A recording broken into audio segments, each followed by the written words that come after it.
सभी का study copies पे स्वागत है। आशा करते हैं आप लोग अच्छे तरीके से पढ़ाई कर रहे होंगे। आज हम यहाँ बात करेंगे यूपीपीएससी आरओ यानी समीक्षा अधिकारी को राजपत्रित अधिकारी क्यों कहा जाता है। क्योंकि ये क्वेश्चन आपके मन में भी उठता होगा, यार समीक्षा अधिकारी को राजपत्रित अधिकारी क्यों कहते हैं।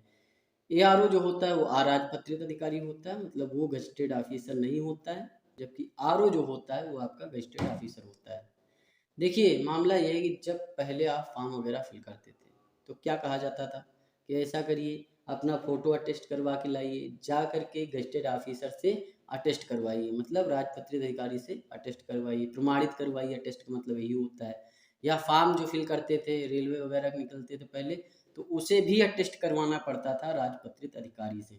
तो आप ढूंढते थे कि कोई भैया मिल जाए, राजपत्रित अधिकारी कहाँ ढूंढें, क्योंकि बड़ा ऑफिसर होता है, हमारी कहाँ सुनेगा वो। ठीक, बहुत सारे तो ऐसे लोग होते हैं जो पैसे भी ले लेते थे अटेस्ट करने के लिए, समझिए बात को। देखिए अभी भी बहुत सारी चीज़ें हैं जो राजपत्रित अधिकारी करता है, टेस्ट करता है। जैसे अभी चरित्र प्रमाण पत्र या करेक्टर सर्टिफिकेट की बात कर लें आप, तो उसे कौन अटेस्ट करता है? तो कहते हैं नहीं, राजपत्रित अधिकारी से अटेस्ट करवा के लाओ। तो वो एक अहम रोल होता है, भाई तुम्हारा करेक्टर भी हम डिफाइन करेंगे। तो ये सारी चीज़ें होती हैं। फिलहाल चलिए बात करते हैं कि राजपत्रित अधिकारी और अराजपत्रित अधिकारी में क्या अंतर होता है। देखिए आपने भारत का राजपत्र देखा होगा, जो गजट आता है। ठीक, जो गजट आता है उसे कहते हैं राजपत्र हिंदी में। राजपत्र यानी राजा का पत्र। फिलहाल अभी जो है ऐसा कोई शासन नहीं कि कोई राजा होता है, लेकिन जो भारत का एक हिसाब से राजा देखा जाए तो फिर राष्ट्रपति को माना जाता है। तो राष्ट्रपति के द्वारा ही गजट वगैरह ये सब निकाले जाते हैं। स्टेट लेवल पे आप समझ सकते हैं कि जो राज्यपाल होता है वो अपना गजट निकालता है। तो जो गजट होता है ना, इसमें बहुत सारी चीज़ें होती हैं, बहुत सारी चीज़ों के लिए निकाला भी जाता है। तो इसमें मेनली ये चीज़ होती है कि जो आपकी नियुक्तियां हैं, जो आपके ट्रांसफ़र हैं, जो आपका प्रमोशन होता है, तो इस गजट में जिसका नाम आता है, जिस ऑफिसर का, मान लीजिए कि रामू नाम का एक शख्स है जो समीक्षा अधिकारी है, तो उसका क्या हुआ, उसकी नियुक्ति होती है। राजपत्रित अधिकारी, ये जी समीक्षा अधिकारी की रामू की नियुक्ति होती है। तो रामू का नाम गजट में आएगा कि हाँ इसकी नियुक्ति हुई है। और वहीं पर अगर श्यामू है जो कि एआरओ सिलेक्टेड हुआ है, तो उसका नाम गजट में नहीं आएगा। पहली बात तो ये कि एक आपको सम्मान मिल रहा है कि भाई जो भी राजपत्र होता है उसमें आपकी नियुक्ति होती है, उसका भी होता है। आपको जो है ट्रांसफ़र किया जाता है तो उसका भी लेखा जोखा होता है। फलाना नाम के व्यक्ति हैं और समीक्षा अधिकारी हैं और इनका ट्रांसफ़र हो गया, या जो है इनका प्रमोशन हो गया सेक्शन ऑफिसर, तो वो तो बढ़ता ही रहता है। तो फिलहाल ये आप समझ सकते हैं कि गजट में आपका नाम आएगा, आपको फीलिंग आएगी भौकाल वाली कि हाँ यार कुछ तो किया है हमने ज़िंदगी में। और जब आप आरओ सेलेक्ट होंगे ना, तो इतना भौकाल आएगा आपके अंदर कि यार गजटेड ऑफिसर बने डायरेक्ट हम। सोचिए यूपीपीसीएस से जो पोस्ट भरी जाती है नायब तहसीलदार की, वो कितना परेशान थे बेचारे कि हमारा भी जो है राजपत्रित अधिकारी में कर दो। तो अभी जाके हुआ है उनका राजपत्रित अधिकारी, 4800 ग्रेड पे भी हो गया है। तो सोचिए, राजपत्रित होने का मतलब ऐसा नहीं कि हल्के फुल्के में आप ले रहे हैं। राजपत्रित अधिकारी का कहीं भी फ़ोन घूमता है तो फिर उसका सम्मानजनक तरीके से बात की जाती है। वो आईएएस हो, पीसीएस हो, कोई भी अधिकारी हो, ठीक, डीएम एसडीएम कोई भी हो, वो सम्मान पूर्वक बात करेगा कि हाँ भाई ये भी गजेटेड ऑफिसर है। समझिए बात को, आप उन्हीं कैटेगरी में आते हैं। देखिए पावर क्या होता है, तो पावर की तो सबसे पहले बात ये है कि खुद का आपको स्टाम्प मिलता है। स्टाम्प समझते हैं मोहर, कि आपका खुद का मोहर होगा, जहाँ लगा देंगे ठप्पा उसमें लिखा होगा कि राजपत्रित अधिकारी। अभी भी क्या होता है, जब आपका फाइनल सिलेक्शन होता है तो राजपत्रित अधिकारी से कुछ चीज़ें अटेस्ट करवाने के लिए कही जाती हैं। तो वहाँ भी आपका रोल होता है कि भाई जिसका फाइनल सिलेक्शन होता है किसी भी वैकेंसी में, पुलिस में हो, रेलवे में हो, कहीं भी हो, तो उसमें भी कहा जाता है कि राजपत्रित अधिकारी से चरित्र प्रमाण पत्र बनवा लो, ये बनवा लो, वो बनवा लो। तो वहाँ भी रोल होता है, काफ़ी सम्मान मिलता है इस चीज़ का कि हाँ भाई राजपत्रित अधिकारी हैं आप।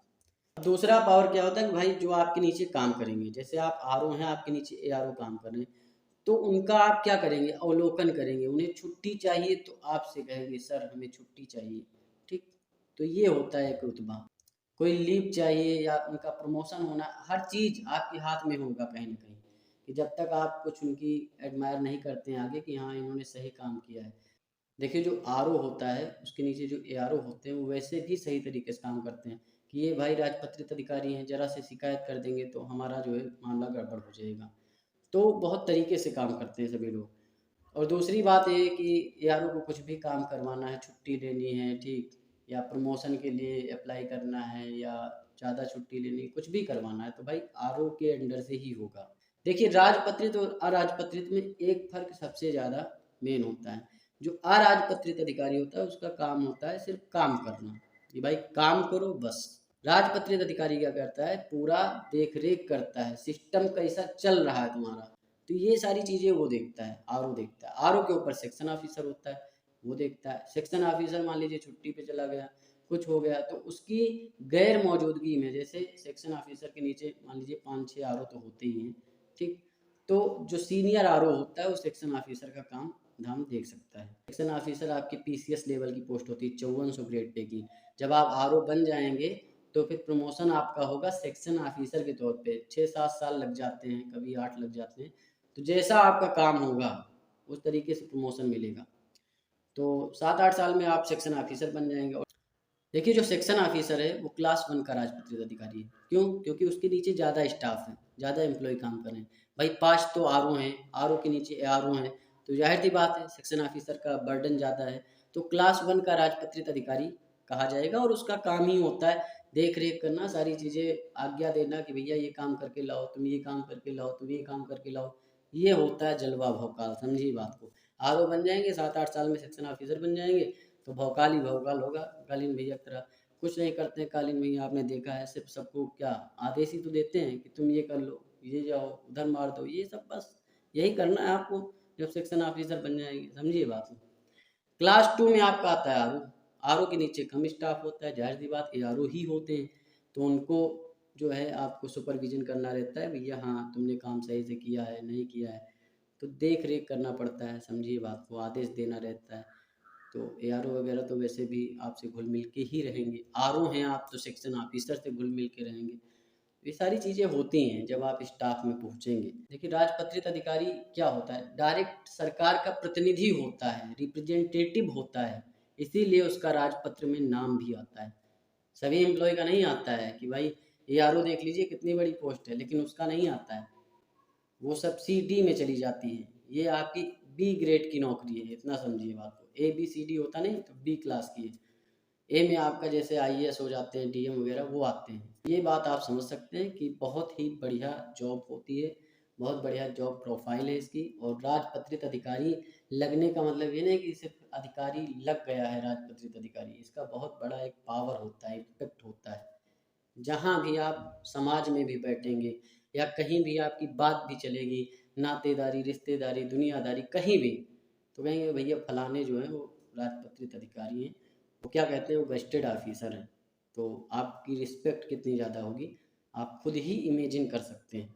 अभी आप क्या हैं, अभी कुछ नहीं, अभी जीरो बट्टा सन्नाटा है, लेकिन जब आप बन जाएंगे तो फिर क्या भौकाल होगा। तो उसके लिए तैयारी करिए, मेहनत करिए, और जो भी स्टडी मटेरियल चाहिए टेलीग्राम पे PDF वगैरह सब पढ़े, जा करके डाउनलोड करिए, बढ़िया तरीके से टेस्ट सीरीज वगैरह दीजिए, और भी डाली जाएंगी टेस्ट सीरीज जो भी आएंगी वो डाल दिया जाएगा टेलीग्राम पे। मैराथन क्लासेज आप लीजिए जो पड़ी हुई हैं हमारी घटना चक्र की, वो देख डालिए, हिस्ट्री की कंप्लीटेड है, जियोग्राफी की 2-3 क्लासेज बची वो भी आ जाएंगी, तो सब खत्म कर डालिए। देखिए प्रीवियस ईयर क्वेश्चन आंसर जब आप करेंगे ना, तो एक अंदर क्या होगा, कॉन्फिडेंस आएगा। अगर 4 से 5 बार कर लेते हैं तो सारी चीज़ें आप समझ जाएंगे, नहीं करेंगे तो वही चीज़ें आप नहीं समझ पाएंगे। जितना ज़्यादा आप रिवीजन करेंगे उतना ज़्यादा सिलेक्शन के चांसेस हैं।